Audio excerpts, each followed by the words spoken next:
Alright guys, so today on Short Side Wristers, I interview Keso and JoshFearless, the two most recent qualifiers for the Washington LAN event.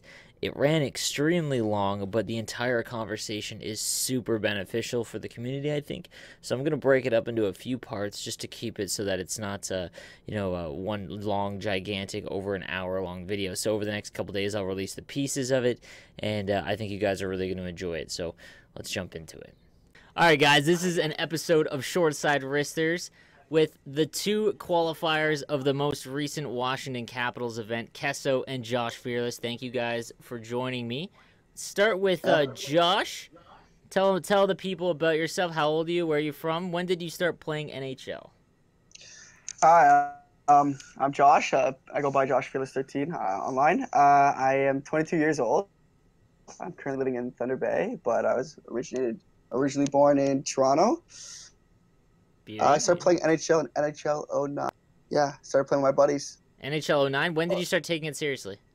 I'd say NHL 12. I started taking it seriously, and then NHL 13, 14, I started playing money games, and then that's where it all came from. All right, the Miracle Run Man himself, Keso, your turn, buddy. Tell us about yourself. All right, so my name is Brian, or Keso or Cheese. I'm from Pittsburgh, Pennsylvania, born and raised. I'm 25. Old man. And from what I remember playing all the way back to NHL 95, 96. I was really young whenever I started playing video games. My cousins, my dad, Yeah. Everybody in my family played video games. But I think NHL 2K7 was the first hockey game I played online. And I remember beating the #1 ranked player in that game. Beauty. I think, I guess I'm okay at the game. There you go. NHL 08 came out with this. It was the first game I played with the skill stick. Yeah, it was a skill stick here, yeah. Game. Yeah, and I ended up being ranked top 50, I think, that year. Beauty. And that was the year I started playing money games and wagers online as well. Okay, I can't wait to get into that stuff because you guys are you are very veterans of the money games in NHL, so we're going to get into that in a little bit. So let's start with you, Josh. So I've known you for quite some time. You seemed to struggle getting over the Final Four until this weekend in almost all of the eSports events for NHL 19. Was it starting to get to you, or did you not even notice it and you just knew you'd eventually qualify for something? No, obviously I noticed it. Obviously, was it getting to bug you? Was it getting to bug you a little bit? It was getting to bug me a little bit, and I won't lie, some certain players in the community wouldn't let it go either. You guys are all ruthless. We're ruthless to each other. But no, obviously you notice it. But like I was telling Boosh the other day, when I qualified, he's like, "Oh man, congratulations!" But and he was talking about how he had some tough times, and it comes down to just just keep playing, keep grinding through, just keep going into each tournament. Don't give up. The practice will pay off. You know what I'm talking. Absolutely. It sucks sometimes to lose, but the more you play, the more you come back, the better you're gonna get. And just come in with a fresh mind each time. If you know you're good enough to win, just take each game at a time. And if you happen to lose, don't let it beat you up. Get back up, go into the next tournament, and play your best that you can. Well said, buddy. Well said. All right, Keso. You had a miracle run in the weekend. Of the guys you played, was there a game you went into and honestly went, I'm going to need some luck? You know what? The guy that I had the toughest problem was that Tammuz guy. I'm not sure if that's how you pronounce his name. I think it is. Yeah, I think it's Tammuz. Yeah. So the game before Plea. So I had lost to him earlier in the tournament, and I lost 3-0. And I think what gave me a problem was the scoring chances were kind of similar. He had some lucky goals. But he played similar defense to Junior Penn's. Okay. That computer style, yep. Not really aggressive. I could hold, I can have a bunch of time on attack, but I didn't get a lot of chances, and I just didn't convert against the guy. Fair enough, fair enough. Game, it was a close game. I wasn't really worried about anybody else. Everybody else, I was, ready just to, I went into the game knowing I was going to win. That game, I was kind of let's see what happens. What about the game with Plea when you were down 3-0? When he scored that third goal, did you start to think, hey, that was it? No, I didn't, because really? I had been texting Josh, during the tournament, actually. He was watching the games, and he was kind of letting me know, oh, I'm doing this.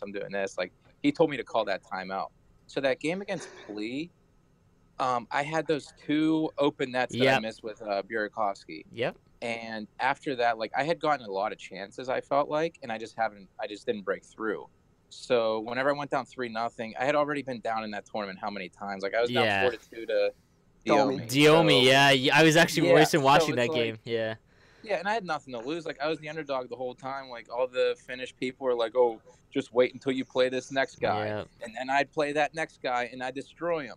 Oh well, just wait until you play Niepi, Yeah. and then I fucking shit on Niepi. So it's like I don't care that much. Sure. So it's like I got nothing to lose, and it's embarrassing on his part to have a 3-0 lead. That I think was he felt the impressive, pressure. man. That was great, man. That was honestly, there was some good moments throughout this whole, like, I think the Caps event as a whole, it was brutal in the beginning when they included EAUs, I think, just because everyone was like, hey, they're going to be bad connection games. And there has been some Right. games that have been brutal, but none that have been unplayable, I don't think.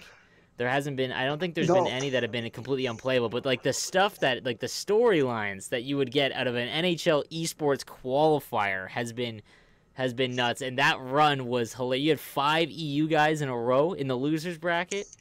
Was just that, and you were the only one left at 7. It was I it was honestly, 9 I against don't you. think I would have been as motivated to play if you didn't message me to stream, and then with the storyline of playing all those Oh Finnish man, it people. was, dude. It wrote itself, Like, man. It was yeah, fantastic. it was perfect. encouraging to see everybody from North America rooting for me. So I Yeah. don't know if I would have been as hyped up to play. For sure. What we were talking about earlier about you guys playing money games and whatnot.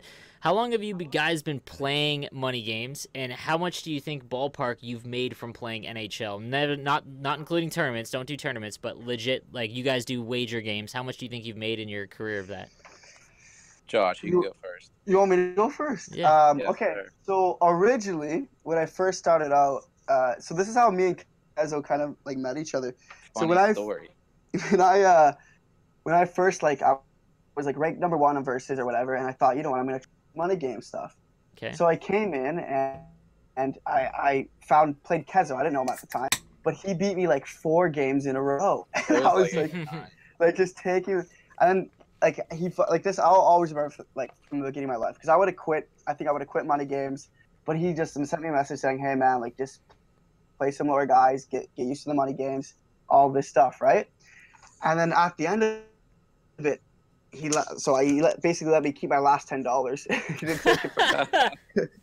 And I started just playing like different kids and just started building my way up, and then that's how it all happened. But to answer your question about how much I've probably made, I've probably been playing for 4, averaging around probably 5 to 10K each year in money games. So I would say around like 45 to 50K. I Wow. would say. All right. What do you do with the Maybe a money, little- man? Oh well, I mean, obviously, when I was younger, I spent some money. I bought myself a car, the car I own now. On NHL money. Yeah, I bought that on my car. I bought my car. I have about $15,000 that are into stocks and stuff. And everything else is just like friends, family, to eat sometimes. And is it all been done on Gamer Saloon? You can plug Gamer Saloon if you want. No. It's been on Gamer Saloon, but it also been on like World Gaming, Divisional LT, Players Lounge, like all those sites, right? Okay. You kind of have to work your way around. What's the one you use now still? Oh, Gamer Saloon. It's all Saloon. What about you, Keso? Yeah, Gamer Saloon's the main one. It's I started playing on there, like I said, NHL 08. So I was before I even get into it, maybe I didn't play on that site. I don't want to like get in trouble or anything. So I played on a site whenever I was 14. Okay. And I had like some birthday money or something. So I asked my grandma like if I could do this. She let me like use her debit card to put money on a gambling website, for NHL. And it was like insane, because I played some guy for like $8, and all of a sudden, I won $8. And then all of a sudden, like the money just starts adding up. And I think like over the years, they used to be more lucrative. So there was a time when Virgin Gaming was a thing. Yeah. And it's now World Gaming. Okay. And random matchmaking. So it was my freshman year in college, and you could buy into a tournament for like $5. And if you won 3 rounds, I think you got like 25 or something, or you can buy into one for 10. And then if you won 3 rounds, you got $70. Right. So with random matchmaking, people couldn't back out. Wow. So you could spend like, I would get done with class at like, 9:15 or something, and people would still be on, like, or people would like be getting on or something or playing at any time of the day, and you could make like $50, in between then and like lunchtime. Or I would get on like late at night at like 1 or 2 in the morning, and you can make $50 or $100. So I was withdrawing like a few hundred. Oh, excuse me. I was withdrawing a few $100s every week, back in college. That's So crazy. over the years, I'd probably guess like 30,000 maybe. That's from money games. mind-boggling. Oh, you kids, man. Oh my goodness. All right, what's the most you ever played for in a game? Single game. 500. Yeah. Wow. 500. Team How- Italy against, I think, the Legends. This guy was really bad. 500. You sharked a guy with Team Italy. So, I mean, I did that. Padre did that. There was this guy that was like a fish on Gamer Saloon. I think he's a professional like daily fantasy DraftKings? player on DraftKings. Okay, Yeah, okay. he is. And he was so bad, so he made you use like an AHL team, and then it got to the point where like I had to use Italy against the Legends.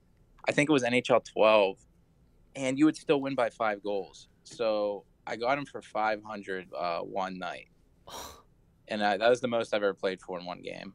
It was Jibbing Hippo, if I remember Jibbing correctly. Hippo. What about you, Josh? Oh, mine's 500 as well, but that's against Boogeyman. He still plays sometimes. Boogeyman 88. He's sometimes into for World Gaming and stuff. Some of you might know him out there, but he comes on and he gets mad and starts just throwing money around like it's nobody's business. All right. There's all also right. there's a $500 cap. I was gonna say, is that the cap? Okay, okay. Yeah. All right, Josh, who would you say right now is the hardest to beat, whether it be NA or EU? Oh, hardest to beat. Okay. Obviously you gotta go with Regs. I mean, you'd be silly not to say the kid. Currently, eh? I'll say it's Regs for sure. Me and him have 50-50 games, I would say, but he's got the best. I blame it on the tuner. No, I'm just kidding. Blaze it on the tuner. No, he's been edging out against me in close games, so for sure him. And then for EU, I know you should just pick one, but I gotta give credit to Domi. That guy has been really good and probably the hardest EU for me. Okay. I find that he plays a possession puck game, which is closer to NA style. Yeah. Whereas a lot of the Finnish players play that kind of CPU Passive collapsing, which is, yeah. Let you kind of do the rap glitch, and whereas he doesn't really let you do that. So I would say EU Domi, and then obviously overall I would say Regs. Okay. What about you, Keso? The person, so I haven't played him a lot this year, but back to that winner or the Toronto Maple Leafs tournament. Yeah.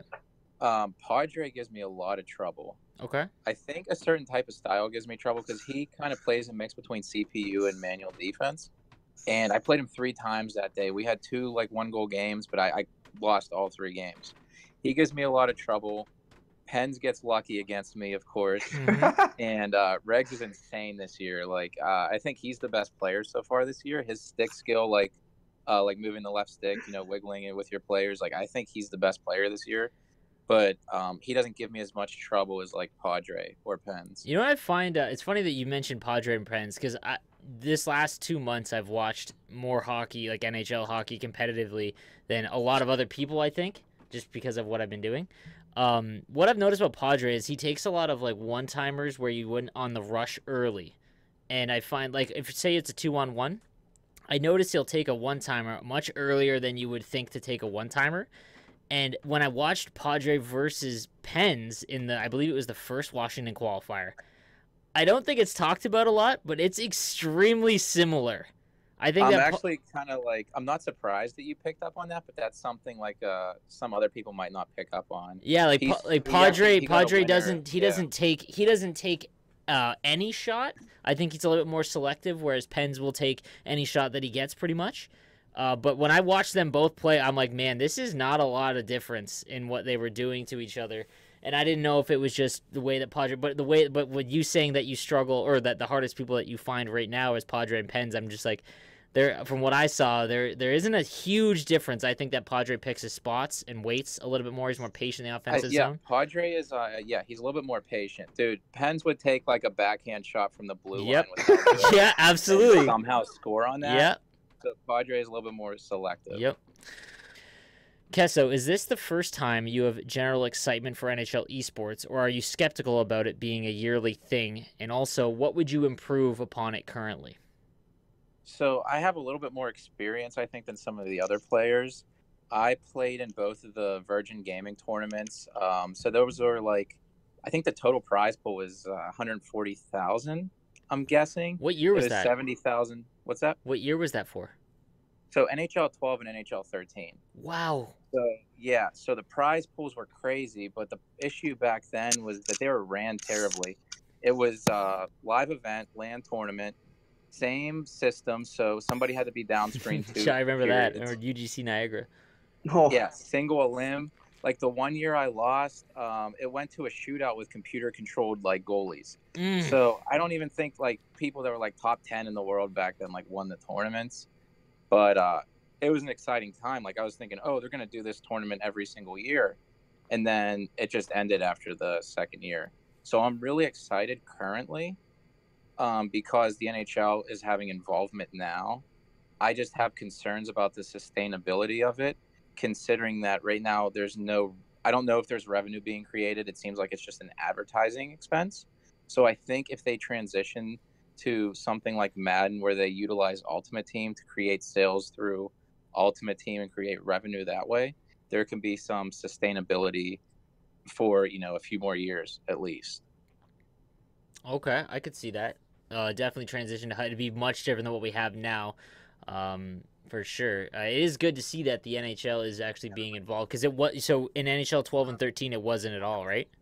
No, so Virgin Gaming had gotten funding from Sony. Oh, and wow. they got I think $2 million to hand out Yeah, it was $2 million total for prizes. So they threw on $1 million tournament every year.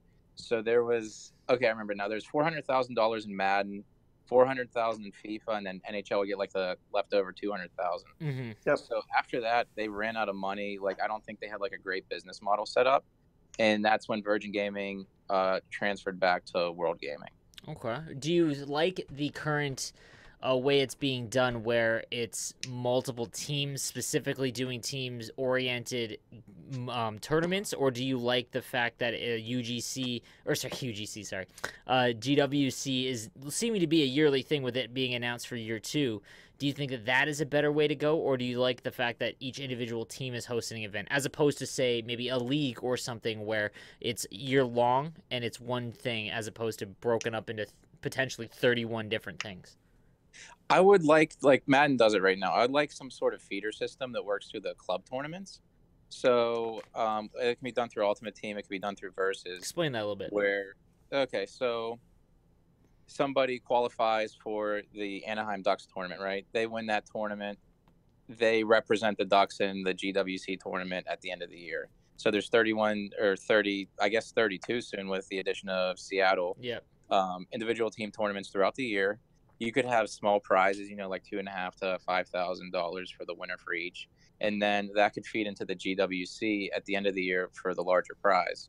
Now, in doing that through HUT, I think they could have some requirements for the tournament. Maybe you have to use an all Ducks team.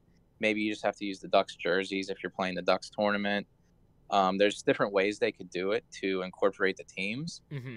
And it's not just limited to, versus Ducks versus Ducks. So some sort of feeder system that works into the GWC, or they could just have the tournaments that go on throughout the year. And depending on how you place in certain tournaments, you'll earn pro points or rank points. So like the top 8 to 16 players, based on how they place in tournaments throughout the year, earn a seed or, entry into the GWC. There's different ways you can do it, but I think having it all connected where people are interested throughout the year, there's activity, there's engagement, and it's not just these one-off tournaments that don't feed into each other. Would they be region-based? So the one for Anaheim, whether say it is HUT and there's some sort of requirement for it, would it be region-based, or because then you run the risk of, you represent Anaheim, but you're from Niagara Falls, Ontario? I don't think it should be region based because some areas run into like Carolina, like the Carolina Hurricanes, man. Who's even there? Yeah, I I guess see what you're J saying. Claus, right? Is Yeah, J he Claus there? would be. Yeah, J Claus would probably Yeah. win that. Is he Yeah. So there? J Claus has to play against Ted Bundy Yeah. '92 Yeah. qualifier, and then Odie's playing Josh is playing Gren in like the Toronto qualifier. So Yeah. it wouldn't be fair. So you should be able to like pick and choose which one you want to qualify So for. I got a question. Sorry, Steve. Yeah. No, go ahead. What would you do with EU? Would you just are they gone? That's a good question. Jeez. No, I think they should, maybe if it's maybe it's not 32, maybe it's like something else, right? But they can have their own qualifiers over there through whatever, and they can have 4 representatives that go on to the GWC or 2 representatives. Right. I'm not sure how it would work out. I know there's some things they could do. I just don't think having random tournaments throughout the year that aren't related to the GWC at all. I don't know if that's the best way, because you could have a situation like last year where you get some people that qualify that those aren't really like the best players. The nine, I totally the agree. nine They had best a of one complete- run was dangerous. Exactly. So I think something that rewards like somebody that places well in tournaments throughout the year. Maybe they don't win a tournament, but you have people like who's somebody that's doing well but that hasn't won yet. There's a lot Obviously, of Junior Boosh is Pence. one, or Junior Oh, Pen. Boosh Well, actually- HK OFS is better HK, than yeah. a lot of people that have won a tournament, but he just hasn't gotten the luck maybe to win a tournament. okay. So if he places second or third in a tournament, maybe that's worth a certain amount of pro points or rank points in the standing system. So he would get a qualifying spot. He's one of the best players, so he deserves to be in the GWC, even if he has like some bad luck or maybe he's not on his game that week. Okay. No, I think that's a ton of good ideas, to be honest with you. I'm glad that there is at least a little bit more excitement. I think that with the NHL involved, it definitely seems to be a more firm and stable base for going forward. I'm glad that there was a second GWC announced. I know a lot of people were getting nervous about that. But the fact that there's a second one announced, at least that's a little bit better. And I'm not sure how it's going to be run, but I hope that the 9 straight wins in one day is not how it's done. Please That was terrifying. I can only imagine, like, if you, for example, you, Josh, because you didn't qualify, Right. after the first one done, you didn't qualify, and you realize that you got to win the next one and win all 9 in a row. I don't know what it was like to. Was that the most nerve-wracking time? Like playing those? It wasn't even nerve wracking. It was more like just you're like questioning it, right? Because you play so well the month or was it week before you made it to Schneider finals, Yeah. and you're thinking, you're playing great, you're doing awesome, you have the chance, and then it's just you lose one game and it's like, okay, next week, then you lose next week one game, and then you're starting to get nervous, Yeah. and then it just doesn't fall apart, and then you kind of just blame the game or you blame something just to make yourself feel good. No, I mean, that's absolutely. how I felt last year, man. That's the Like truth. it was after the first week, it was just disheartening, and then like you see somebody like last year, like he might have been a great player in the past, but like take How to Chell, for example. Yeah. I Right. think I played him in one of those World Gaming tournaments, and like I blew him out both games. And then you see this guy get a bracket where he's playing against Tom and Jerry 66, Yeah. and he qualifies, and it's just like you're better than that guy at that point, but there's nothing you could do. There's just it's luck of the draw. Maybe like there's just nothing you could do. I Yeah, remember stars a align. buddy of mine, or a really, really good Sixers player, McLovin. He's like Oh, yeah. legit one of the best puck possession players. Like he will dominate TOA to the point where it's over 20 minutes a game. I saw one game where he didn't make the U.S. qualifiers, and he had over 20 minutes TOA, lost 2-1, and the shots were like 45-7. And I saw that remember seeing screenshot that on from Twitter game. being like, that is the reason why this can't be one and dones. And I think that the fact that all these qualifiers so far aren't one and dones, other than the Detroit, like the small ones like Detroit and whatnot seem a little dangerous, but the one and done is definitely the fact that Winnipeg didn't do it, the Leafs didn't do it, and Washington and Tampa are doing at least double elimination. I think Yeah, we got Minnesota coming up now, right? Yeah, They're Minnesota's next. All right, guys. You guys are both very, very excellent players. What do you guys think, gameplay-wise, you excel at the most, and why? Keso, you can go first. What do I excel gameplay wise? I think What do you think you do better than 99% or almost everyone? I think my vision and passing is really really strong. Okay. So I think that comes from back in like NHL '09. I played with a lot of French players, Okay. and those dudes hammered in like pass, pass, pass, pass quick. Sometimes that leads me into trouble with turnovers in the defensive zone, Okay. but I want to move the puck quick. I want to do some creative plays, catch people off guard. And I think defensively, I'm the best player at predicting what people are going to do. Just because I've been playing so long, I've seen everything. So I can kind of guess like pretty quickly what, how a player is going to play and what kind of shots they're going to take. Fair enough. Josh, I think everyone who's watched the game knows what you're best at, but why don't you tell the people? Well, I'm curious. What do you think? It's definitely behind the net, my dude. You have a goal. You have a goal. Literally named the Josh rap so. Oh yeah, I was basically gonna say rap I won't call them glitches, but wraparounds. What do you how long did it take to do did you spend hours in practice mode doing that? Yeah, Josh, how'd you find those? Yeah. Okay, so I practiced with Cheese. I'm not gonna lie, Cheese came up with the idea for this, and he showed me like, hey, this is how it generally works.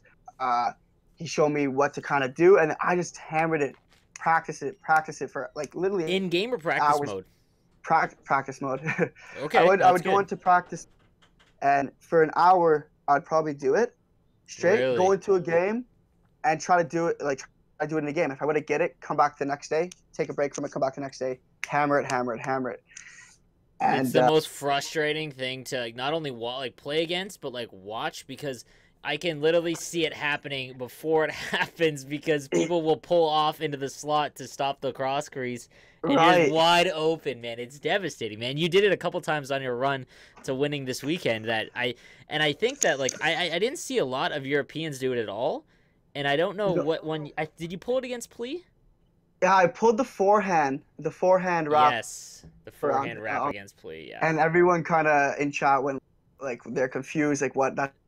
It's a thing, it's crazy because when the first weekend when Ekin did all those spins and turned that into a glitch, and everyone, you see what practicing for these events, what makes you guys separated is that you understand the game, but it's a video game, it's not real life, so there are things that you can do that aren't that are going to be glitchy because it's ones and zeros, it's computer. So when we saw him do it, and when you're watching these tournaments and you have 400 people in Twitch watching you, and when you do something like that and everyone's like, "Hey, we haven't seen that goal regularly," it's cool to see you got obviously they're considered glitches because technically you're doing a move that you're getting the goalie to react the way you want to, and you can do it consistently. But it is cool to see what you guys practice on and do for so long.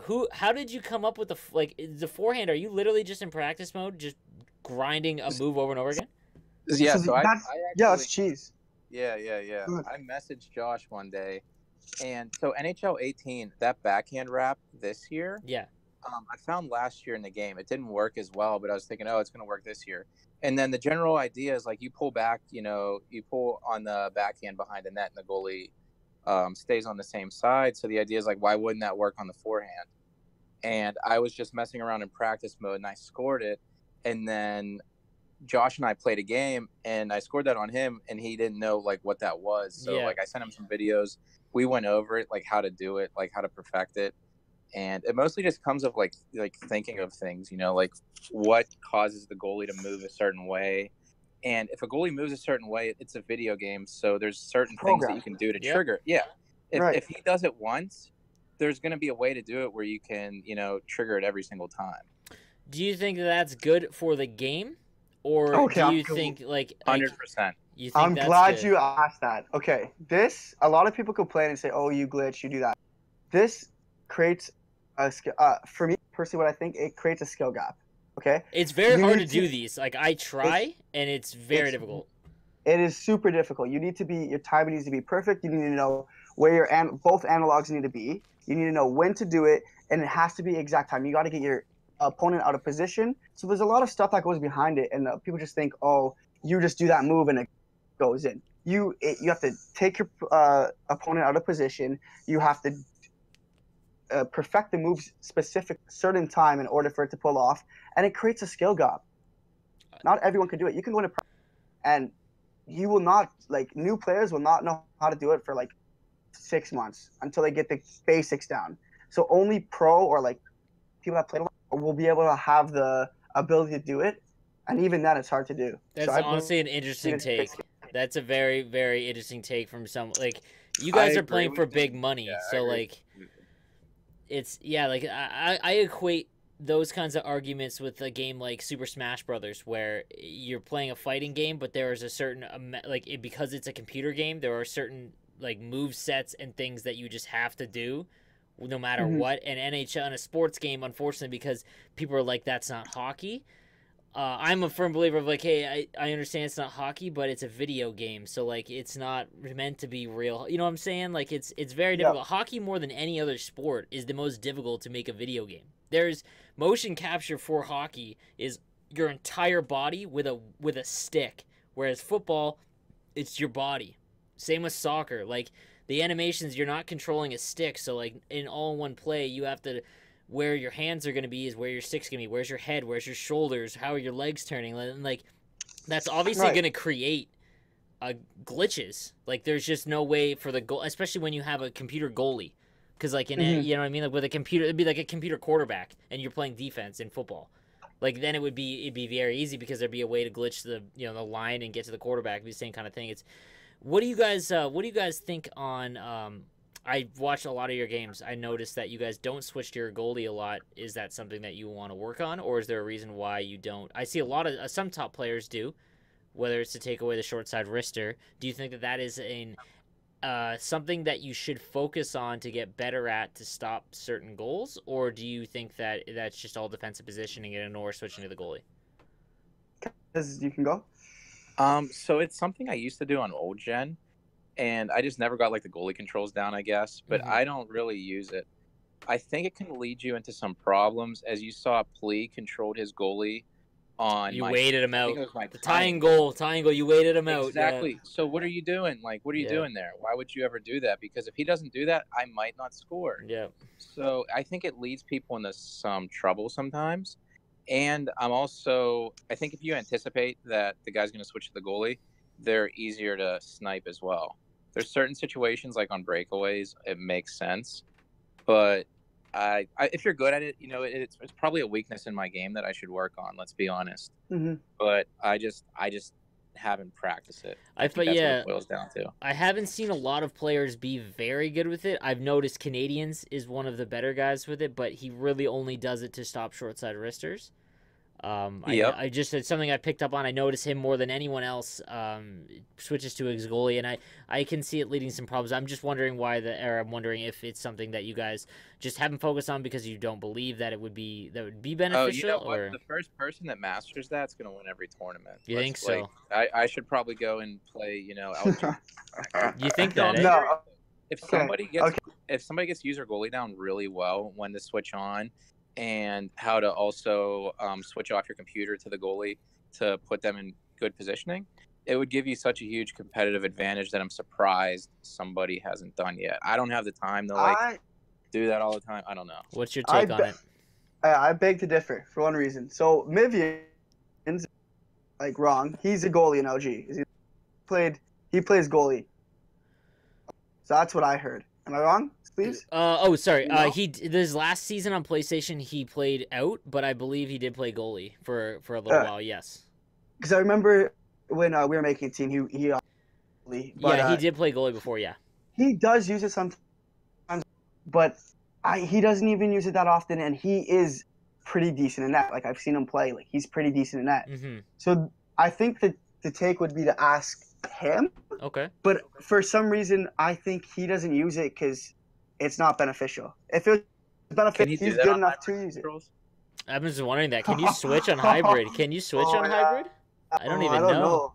Well, that's a good question. Yeah, I wonder if that's it. You can because he actually goalie switched when I went short side one time. Okay, because that's the one goal I think it eliminates. As a short But if you know it's coming a lot, like I said, the only one I've seen do it consistently, like more than I've seen just do it once randomly, was Canadians, and he did it against, I want to say it was Padre, but he did it multiple times where I saw, and all he's doing is literally when he switched to his goalie, he would literally just run his goalie, even like his goalie's looking at the post. Like, not Right. even hug posts. Like, and I saw him make a couple saves like that. I think it was at the Leafs event Is in this all October. for one-timers? It's of one-timers, and I saw him do it for short-sided wristers, too. Wow. Yeah, he Oh, was the only one that I noticed do it, and I don't know if it was just because of how Padre was playing, or that's something that he just noticed. For whatever reason, I'm having that was back in October, but I just know he's the one that I've seen do it a lot but yeah, like you guys are both like put thousands of hours in NHL. I'm just wondering if if you think so. Kessler, you think that it is, or Josh, you think that like it's not that beneficial? I mean, I'm just terrible at it. No, so, that's fair. No, I believe you. Like I said, there isn't really anyone, but I could see someone like there's a land grab for it. I think if someone was really Yeah, good. man, I don't know why somebody hasn't. I think it's beneficial. Practiced it yet. It's I think very. beneficial. I'll say that I mained goalie in sixes in NHL 17, and then when I joined LG, I stopped playing goalie. I played out. And the problem is, I think that a lot of people will run into is that everyone uses overload or zone or classic, and goalie you never. When you play sixes, you never use that view. I'm wondering if that might be something to do with it, because it really mess you up if you switch into your goalie and you're used to right above your back and whatnot. I think that might have something to do with it. Possible, yeah. It could just be the view, but yeah, I think that if someone does get really good at goalie, it's something that is where someone's really good at one thing. There isn't someone that's just dominating by playing CPU goalie or manual goalie, but. All right, guys, so I'm going to stop it there. There is a bunch of topics we go into for about another 30, 40 minutes. I just want to kind of split it up so it's not all in 1 hour and a half long thing. But tomorrow I will put the rest of it out as well. So, guys, let me know what you thought of the interview and what we talked about. And, yeah, thank you guys for listening. I'm No Sleeves 12, and I will see you guys tomorrow.